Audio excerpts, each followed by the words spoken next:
श्री नामदेव जी महाराज दे विचार कितने बुलंद ने, ज्ञान कितना महान है, उन्हां दे एक पावन पवित्र शब्द तो पता चलता है।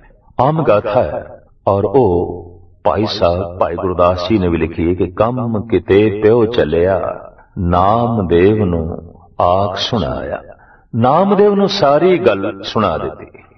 ठाकुर दी सेवा करें, घर विच मूर्तियां रखियां सन ते नामदेव नू कहंदे ने तू अमृत वेले उठना है, तू ठाकरां नू इशनान कराण लई नदी तो मांजी हुई गागर दे जल भर के लियावना है। पवित्र गागर दे जल भर के लियावना है ते ठाकरां नू इशनान कराना है। बगीचे दे जाके फुल तोड़ने ने, बगिया दे जाके ते तोड़े हुए फुल्लां दी माला बना के ठाकर दे गल दे पानी है। सिर्फ इतना ही नहीं, घर दे जिहड़ी कपिला गऊ है उसदा दुध चो के तू ठाकरां नू पिलाना है। ये सारा कर्म जो उन्हां दा पिता नित करदा सी, क्योंकि अज किधरे बाहर काम कार लई जा रहे है तो नामदेव नू कह दिता है जितने चिर तक मैं ना आवां ए सारा पूजा, ए सारा अर्चा बंधन तू करना है। अमृत वेले बने हुए रोजाना दे सुभाव मुताबिक आप उठे ने ब्रह्म मुहूर्त दे गागर पित्तल दी सिर ते रखी है, नदी दे तट ते गए ने, गागर खूब मांजी है, इशनान कीता है, गागर नू भरे है तां आप दी दृष्टि जल जंतुआं ते पै गई, मछलियां ते पै गई, कुछ मेंढक सन उन्हां ते पै गई, कुछ कछुए सन उन्हां ते पै गई। आप दे अंदरों अमर गीत दा झरना इंज फुटिया। आनी ले कुंभ भराई ले उदक, ठाकर कोई स्नान करो, पर 42 लख जीव जल में होते, बीठल भेला काहे करो। महाराष्ट्र दे प्रभु दा एक नाम बीठल भी है, उसे दा ही आप प्रयोग करते ने। बीठल नाम दा एक मंदिर भी है, बिठल मंदिर पंडरपुर दे और वो तीरथ है और बहुत वड्डी पूर्णमाशी वाले दिन भीड़ रहती है। श्री नामदेव जी महाराज कहते हैं ऐ बीठल दस मैं की करा, मैं पानी भरिया है, गागर मांजी है, तेनू इशनान कराना है, पर करा कि पानी पवित्र नहीं है। क्यों कि 42 लख जूनियां ते आखिर पानी दे च ने ते ओ सारा क्रिया कर्म पानी दे च ही करदियां ने। जन्म उन्हां दा पानी दे च, जीवन उन्हां दा पानी दे च, मरण उन्हां दा पानी दे च, सारी क्रिया पानी दे च और एक कुल मखलूक दा अद्धा हिस्सा पानी दे च।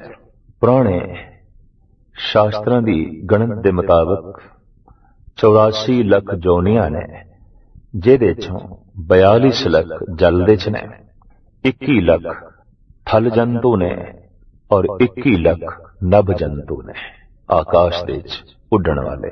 इस ढंग नाल 84 लख की गिनती की गई है, पर यह अद्धा जीव मंडल सारे दा सारा पानी दे च है। तो नामदेव कहंदे ने जद जीवन पानी दे च है, जन्म पानी दे च है, मरण पानी दे च है, ये पानी पवित्र नहीं हो सकता, ये ते अपवित्र है। हे प्रभु मैं इस जल दा तैनू स्नान नहीं कराना।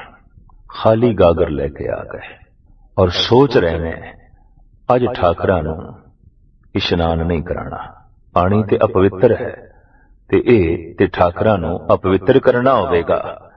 पर ए सोचनी आप दे अंदर जो फुटी है गालबन 11 साल दी उम्र दे छोटे ने, बच्चे ने, पिता बाहर जा रहे है ते पुत्र नू समझाया है ये सब कुछ तू रोज करना है, पर इस मासूम बालक दे धार्मिक संस्कार इतने प्रबल ने ते बुद्धि इतनी उज्जवल है।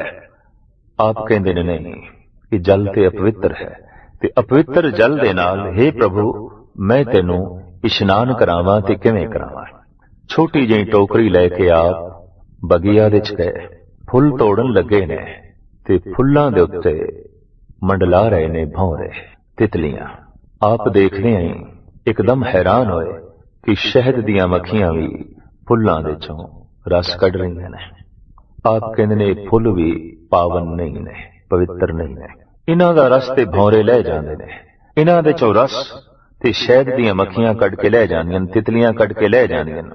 लिहाजा इन्हां फुल्लां दी माला परो के हेठ आकर मैं तेरे गले किस तरह पावां, जबकि इन्हां फुल्लां दा इस्तेमाल भौरे पहले ही कर लैंदे ने, तितलियां पहले ही कर लैंदियां ने, शहद दीआं मक्खियां पहले ही कर लैंदियां ने। आ नीले फूल परोई ले माला, ठाकर की हों पूज करों, पर पहले बास लई है भौरे, बीठल भेला काहे करों।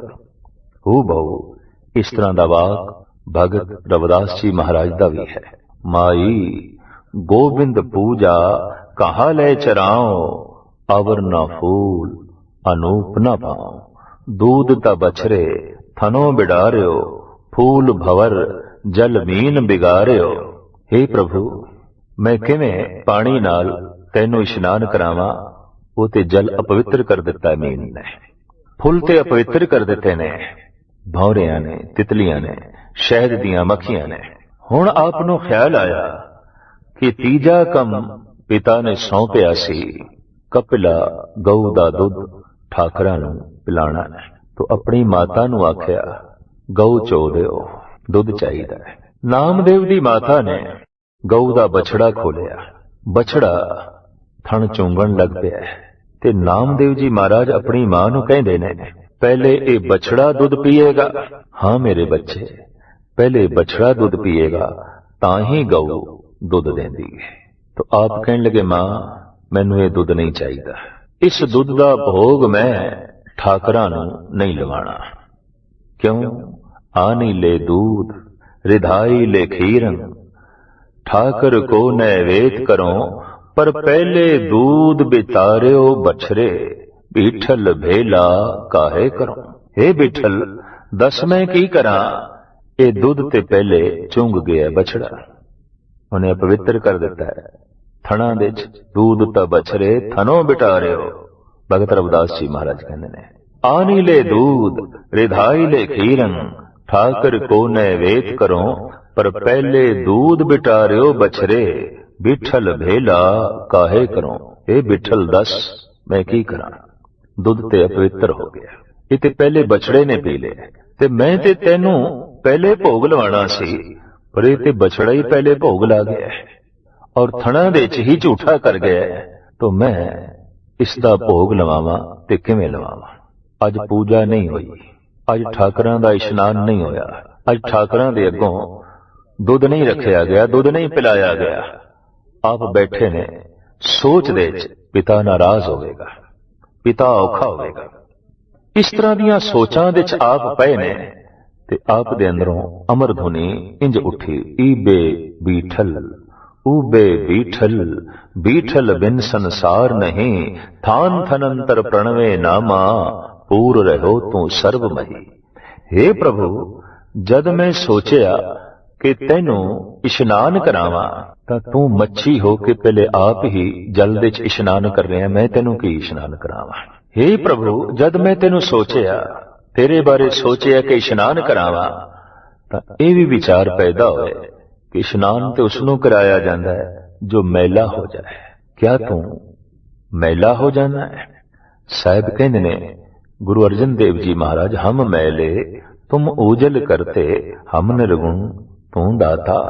तू ते उज्जल है, तू ते पावन है, तू ते पवित्र है, मैले ते असी हो जाने हैं। साडा तन मैला, साडा मन मैला। हे प्रभु, तू ते निर्मल है, तू ते स्वच्छ है, तू ते पावन है, तू ते अति पवित्र है।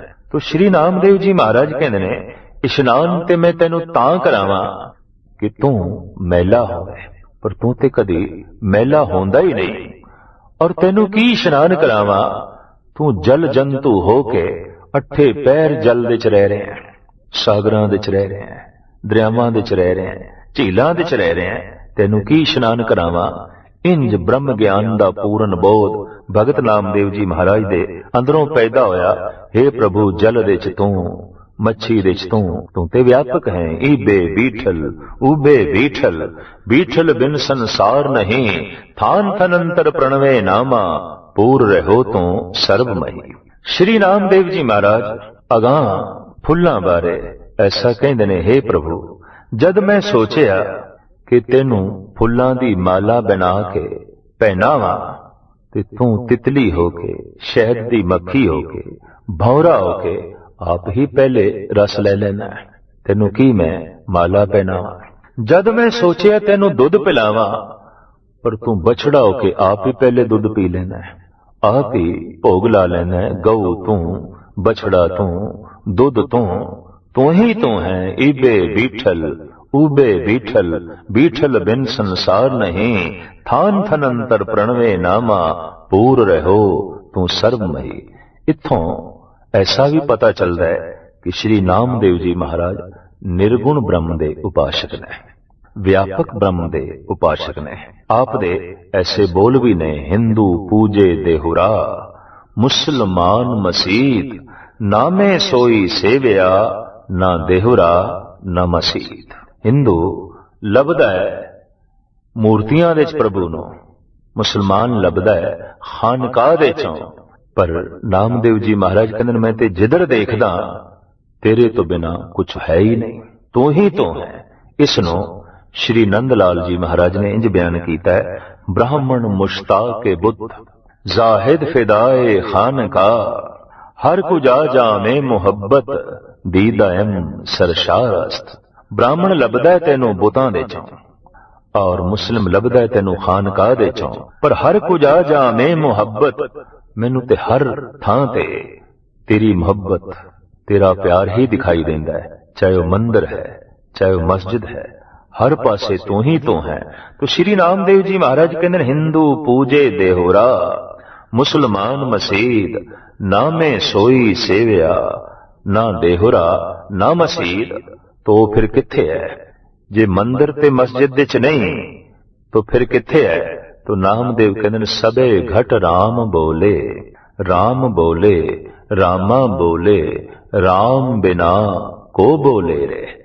मेरा राम घट घट दे च बोल रहा है और राम तो बिना कौन बोल सकता है? राम ही बोल रहा है। पशुआं दे च राम ही बोल रहा है, पक्षियां दे च राम ही बोल रहा है, मनुखां दे च राम ही बोल रहा है, पवन दी शां शां दे च राम ही बोल रहा है, सागर दे गर्जन दे च, बदलां दे गर्जन दे च और सागर दी गर्जन दे च ही नहीं प्रभु बोल रहा है, कोयल दी कूह दे च, बुलबुलां दे चहचहाण दे च।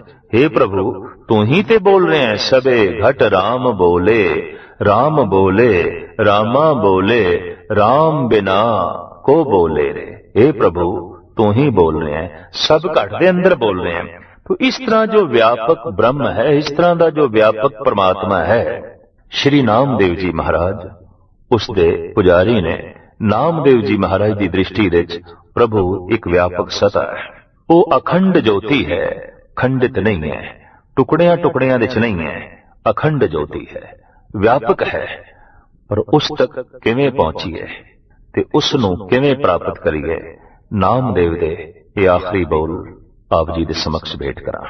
श्री नामदेव जी महाराज दा फरमान, ज्यों जल मांझे माछलो, मार्ग पेखणो न जाई, ज्यों आकाशे पंखी अलो, खोज निरखो न जाई। उस प्रभु नूं किवें तलाश करिए ते उस परमात्मा तक किवें पहुंचीए जो व्यापक है? किवें पहुंचीए? मार्ग की है, आखिर रस्ता की है? तो नामदेव कहंदे ने जैसे जल विच मच्छी चलदी है ते रस्ता बनदा है, उंज बना बनाया कोई रस्ता नहीं है, बना बनाया कोई मार्ग नहीं है, चलदियां ही मार्ग बनदा है।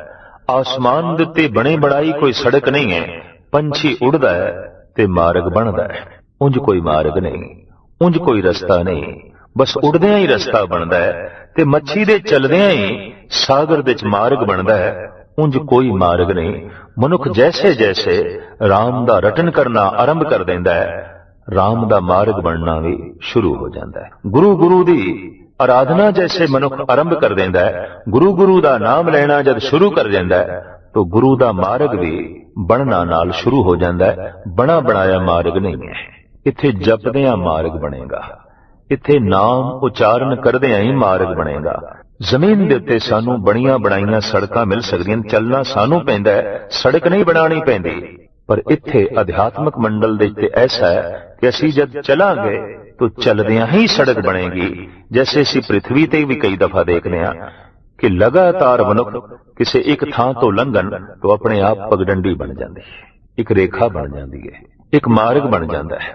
अध्यात्मक मंडल विच ऐसा है, वाहिगुरु वाहिगुरु जपना आरंभ कर दईए, बस आरंभ करदियां ही मार्ग बनता है। जैसे मच्छी चले तो रस्ता बनता है, उंज कोई रस्ता नहीं।